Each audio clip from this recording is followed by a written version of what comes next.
After 47 years, the mining town of Linden has officially been handed the baton to once again host the Mashramani Costume and Float Parade during Ghana's 50th Republic celebrations next year. The Costume and Float Parade is considered the main attraction of the Mashramani celebrations, which is observed annually on February 23. Nightly News spoke with some Lindenrs to garner their thoughts on Ghana's 50th Mashramani celebration being hosted in their town next year. We're always looking forward to this. I think it's actually a bit too late. This should have been happening since February 2019. But nevertheless, it's here and we're going to look forward to March 2020. Okay, and Mashramani, the 50th is being launched in the mining town. Well, how do you feel about that? Where it came from? It's nice, but I was expecting a bit more.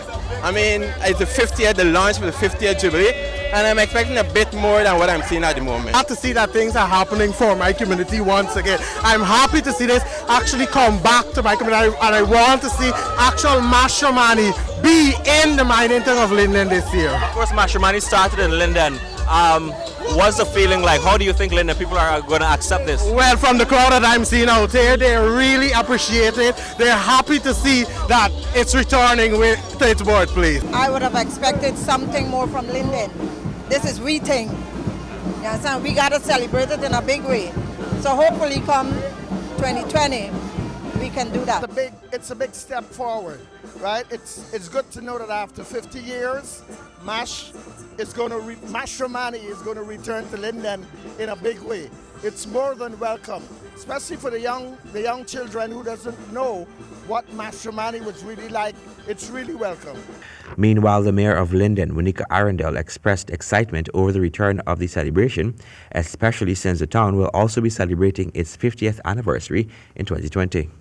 I think for me it was one of the best ideas that the government did this year to bring back this launch to the town that started it all. Linden will also be celebrating 50 next year as a town, so this truly starts the ball rolling on what we intend to do. I was grateful for the events, I was grateful we had a chance to showcase the talent in Linden, and so of course we're going to be on board to support the 50th next year in the fullest. What would you tell to persons who might think that maybe this can't happen? What would you say? I do believe that there are some work that must be done if we are going to bring Mashramani back to Linden. But I would say let's not think in the negative. Let's sit down as leaders. Let's see what we need to do. Let's test all the grounds that are necessary. And if it can happen, then let's make it happen. The 50th Republic Jubilee was launched under the theme Ghana Together, Reflect, Celebrate and Transform. Mashramani has its genesis in Linden, with the first float parade being held in 1966 as a celebration of Ghana gaining its independence. It was organized by the JC Social Group. The carnival celebration was patterned later by other towns before becoming a national event and adopting the name Mashramani. For the HGP Nightly News, Calvin Abrams.